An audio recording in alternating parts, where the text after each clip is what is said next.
Hey guys, so it's been a little while since I've made my video showcasing the villager storage module that I made for the 7-day SMP, and since then I have gone ahead and built the thing in all of its glory on the server, and this is basically a schematic of what it is for the most part. It is complete with all 40 of the modules, as well as the breeders and the bulk storage units. There's some extra villagers up here too. Very, very beautiful build. I'm very proud of what I've accomplished here. It even is complete with an iron farm. The design is by Mind the Fab, and it's my go-to for every single playthrough that I do. But yeah, now the reason why I'm making this video today is to address some issues that I've run into since building this thing. And one of the most significant issues that I've had is that if you have a villager here and a minecart here, if you push the villager to the back of the block, it gets picked up by the minecart. Now this is an issue because you don't want your villagers going back onto the minecart, because then it would have to get sifted back into its own module, which is annoying. Now the way this design allows that to happen is because here, this is basically the skeleton, the Tileable design, the original one that I have made for this trading hall. The reason why that happens for this one is because you can see here, this activator rail is one block above where the villager is standing, so when a minecart passes through this activator rail and the villager is pushed all the way back to the back block, the minecart will pick the villager up. This doesn't happen all the time, but when it does, it is really annoying, and this is why this is the biggest flaw of this design. Therefore, I have decided recently to revisit this design and hopefully improve it, which I have, and I will show you later in this video. But first, let's go over basically the overall concept of the activator rail here. So I place a minecart here. So what I've discovered with experimentation is that there are priorities to where the minecart basically kicks you off when you ride it, right? So as you see there, I right-clicked it and the activator rail is powered. You get kicked off to another block. That's like basically what an activator rail is used for here.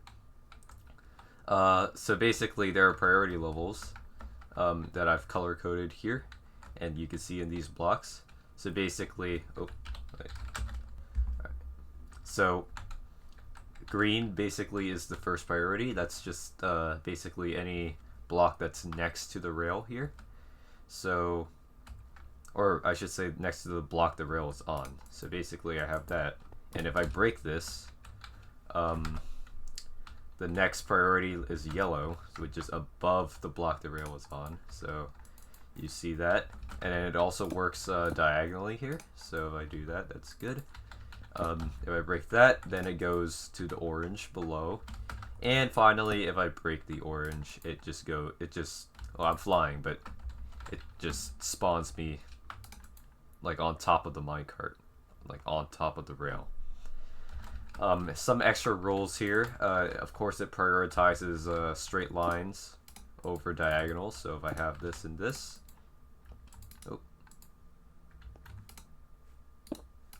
oh, that's interesting. Okay, I'll have to re-explore that later. Just ignore that for now. But what I've discovered, though, this is another key concept here, is that activator rails will also kick you off onto like non-solid blocks, like trapdoors here, so you can see. And it goes all the way up to a chest, which is 14 pixels tall. If I put a chest like 1-2 blocks above the block the rail is on, and I ride the minecart, it takes me onto the chest. Now that's definitely interesting, I feel, so I'll definitely revisit that later, but for now, like, the trapdoor is basically where the magic is at for this new design. Anyways, moving on. So originally what I did for my original design here is I used a piston to basically retract and have the villager fall down onto the powered rail so that it could be taken somewhere else. So just have the piston retract and then extend really quickly, and a villager will be dropped into here. And as you see, the rail is above the block the villager is on, which means that if the villager can be pushed back here and this rail is moving, let's say, then the villager would be picked up, and we do not want that. So this is the original design, and that is its flaw. Now, what I discovered with this, with these, you know, activator rail mechanics here, is that again they can eject mobs onto trapdoors. The rule is, of course, the mob, you know, needs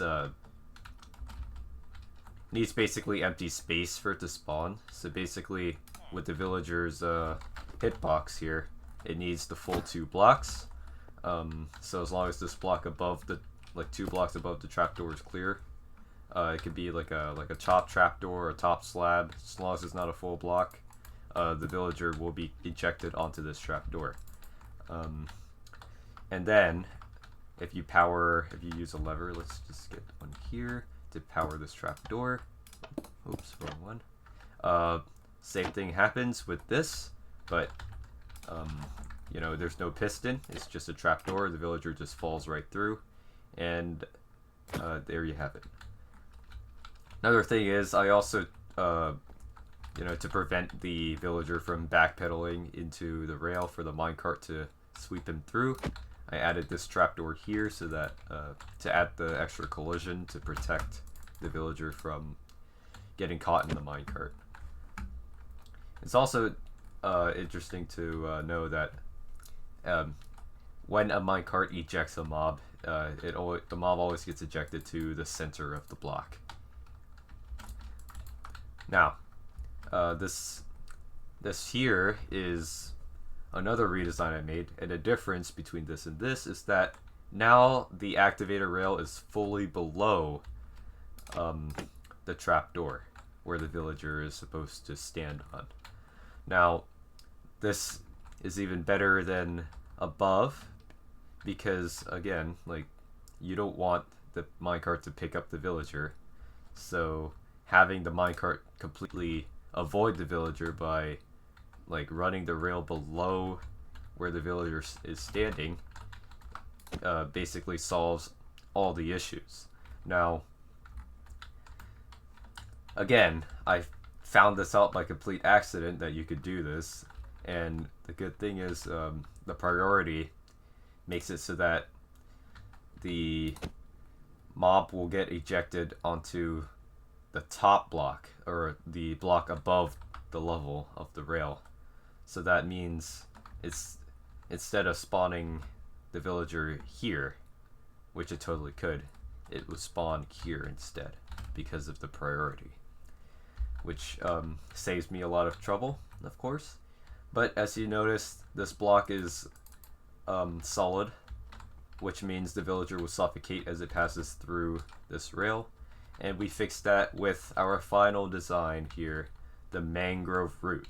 The mangrove root is the only block with these 2 properties, being the property of not being able to suffocate mobs, and the property of being conductible, which means you can put a lever on it, power it, and it will power any redstone component adjacent to that block, which is very crucial for this redesign. So there you have it. Now, to unveil the new design, we will take this down here, /replace, air. Ooh, let's turn off hitboxes, and voila! This is the new model here. It's 1 block skinnier than, or 1 block thinner than the old design, and it makes use of some pretty cool mechanics, such as the copper bulb.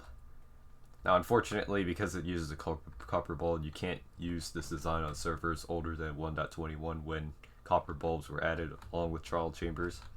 But that's okay. You can figure it out on your own then.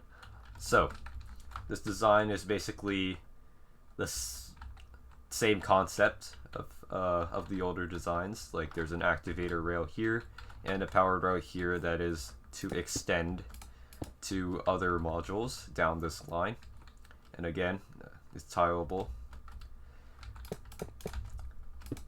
And what you do here is that you have to keep these 2 blocks here. Let's use glass actually. You have to keep these 2 blocks here completely closed, because again, the priority for the activator rail is that it ejects mobs on the block next to the block that the rail is on. So you have to block these off to prevent that. If you put a villager here, you can see that he goes into the capsule right on this trapdoor, and as long as this block is here, the villager will not be able to pathfind outside of this capsule, so you could have a lectern, and you can infinitely cycle trades in quick succession, just like that. Okay, let's destroy this.